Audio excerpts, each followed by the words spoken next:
All right, so we're going to talk about the Sermon on the Mount. It's very long, so I'm not going to get into all the details about the Sermon on the Mount.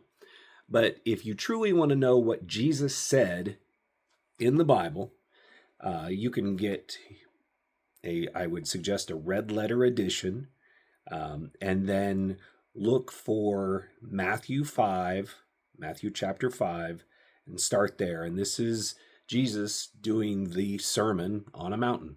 That's what that means, Sermon on the Mount. And he talks about a lot of different subjects. And unfortunately, in the world today, people only take little bitty fragments. Don't judge and love everyone. And that's all they end up taking away from the Sermon on the Mount. And let me tell you that once you read the Sermon on the Mount, you will be challenged to live a better life, and not an easy life.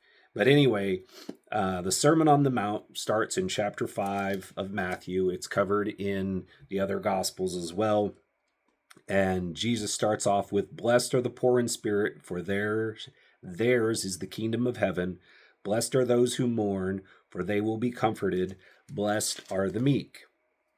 And like I said, it's very long, so I'm not going to go into all the details. I encourage you to get your own Bible and read this for yourself. But Jesus teaches about, in verse 13, about the salt and the light. And it's long, but we are supposed to be the salt of the earth, and we're supposed to be the light of the earth. We are supposed to spread the gospel. We are supposed to teach other people about Jesus. In verse 17, Jesus teaches about the law. In verse 21, Jesus teaches about anger.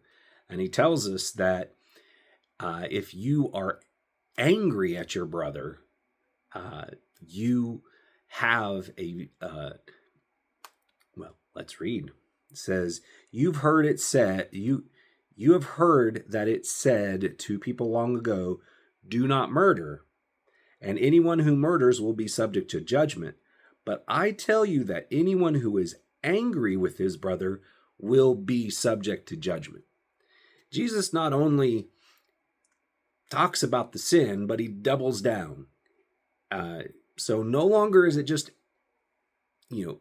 anger. He's comparing anger to murder in this passage. We are not supposed to be angry at our brothers. We're not supposed to hate our brothers. There is a justified anger, and that really is from God. If you get to, so in verse 27, Jesus teaches about lust. You've heard it said that, you have heard that it was said, 'Do not commit adultery.' But I tell you that if anyone looks at a woman lustfully, he's already committed adultery with her in his heart, where it matters." So Jesus is not only telling us, don't go out there and have sex outside of marriage, but he's telling us, if you lust about it, and we'll get into that in just a second, but if you lust about it, then you've already committed adultery. So the thing about lust is I've heard it said, this guy was talking about going to the gym and he saw a girl in front of him and looked at her booty, and he was lusting. No, just because you looked at something doesn't mean it's lust. If you continue to look at it and you don't turn away your eyes, and you are, fantasizing about that type of thing, then that's lust. Not just seeing a pretty woman and realizing, hey, that's a pretty woman. That's not lust. Anyway, you get to verse 31, and Jesus teaches about divorce. "It has been said, anyone who divorces his wife must give her a certificate of divorce. But I tell you that anyone who divorces his wife, except for marital unfaithfulness, causes her to become an adulteress, and anyone who marries a divorced woman commits adultery." So again, Jesus is taking it up a notch. He's not making this easier. A lot of people hear the golden rule: love the Lord your God with all your heart, mind, and soul, and love your neighbor as you love yourself, and they think that's it. Well, that boils down to all of this. So when we love the Lord, we listen to his commandments. It's just like when being a father, I love my kids and I want them to do what I want them to do because I want them safe, I want them healthy, I want them to grow in wisdom, grow in their education. So I'm telling them things that they need to do, and that's a lot like what the Lord's telling us, to protect us because he actually loves us. Then when we get to verse 33, Jesus teaches about vows. He says, again, you have heard it that it was said to the people long ago, do not break your oath, but keep the oath you have made to the Lord. But I tell you, do not swear at all, either by heaven, for it is God's throne, or by the earth, for it is his footstool, or by Jerusalem, for it is the city of the great king. And do not swear by your head, for you cannot make even one hair white or black. Simply let your yes be yes and your no be no. And the reason I think a lot of people have to swear is because people are tired of hearing them lie. I swear I didn't do it. I swear I didn't do it. But they did so many other times beforehand that they've got to resort to swearing. And if you let your yes be yes and your no be no, and you're honest, then you don't have to swear. So Jesus teaches about retaliation. He says, you have heard it said, eye for an eye and tooth for a tooth. But I tell you, do not resist an evil person. If someone strikes you on the right cheek, turn to him the other also. If anyone wants to sue you and take your tunic, let him have your cloak as well. These are they're not easy teachings. You get to 43, verse 43, Jesus teaches about loving your enemy. You've heard that it was said, love your enemy and love your neighbor and hate your enemy. But I tell you, love your enemy and pray for those who persecute you, that you may be sons of your Father in heaven. Again, difficult teaching. Jesus talks about the needy when we get into chapter 6. Be careful not to do your acts of righteousness before men to be seen by them. If you do, you will have no reward in heaven from your Father, no reward from your Father in heaven. As a Christian, we're not supposed to gloat, and we're not supposed to say, hey, look at me, I've given all of this, I've done all this for so-and-so. That's not what we're supposed to do. We're supposed to do it in secret, giving to people in secret. And it says that God will reward those who give in secret.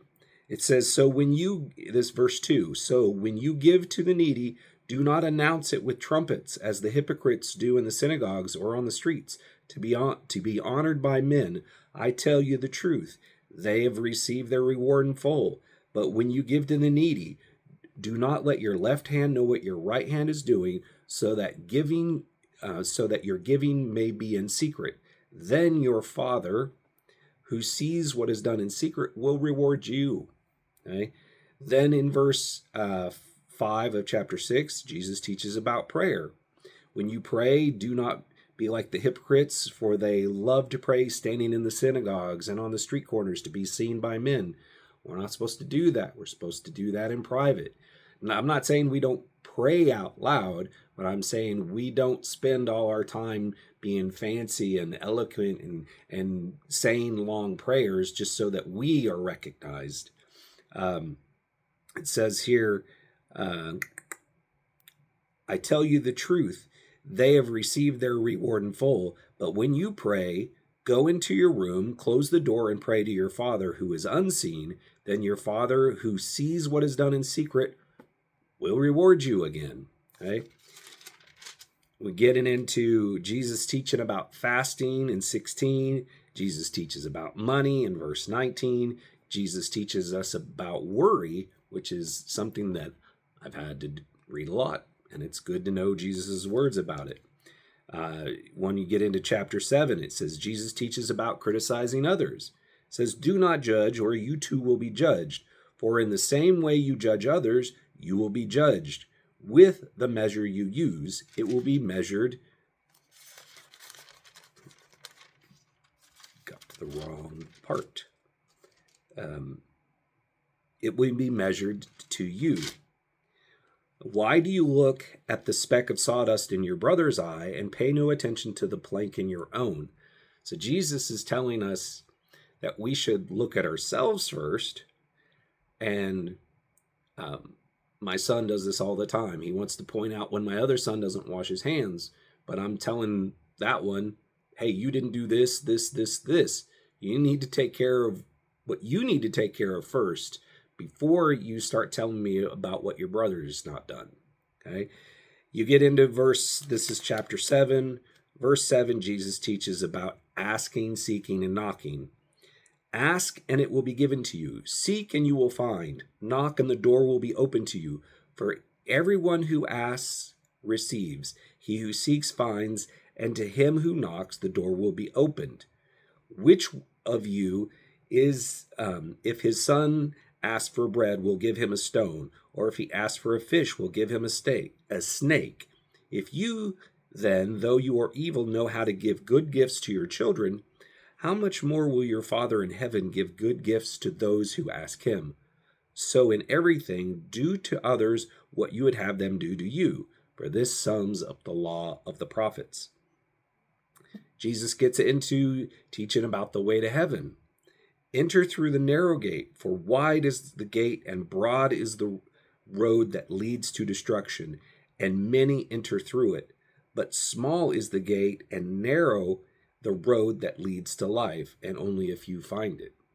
And that's a very deep passage, but what it's basically saying is there are so many ways out there that lead to destruction. And when we're talking destruction, we're talking the end. We're talking being in the lake of fire, being where Satan and the demons were supposed to go or will go.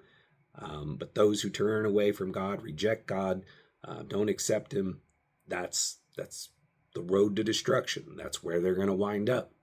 But if it's basically telling us that there is a small road, and that small road is the only way that we're going to be able to get to heaven.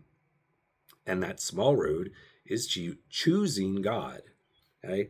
Then we get into Jesus teaches about the fruit in people's lives.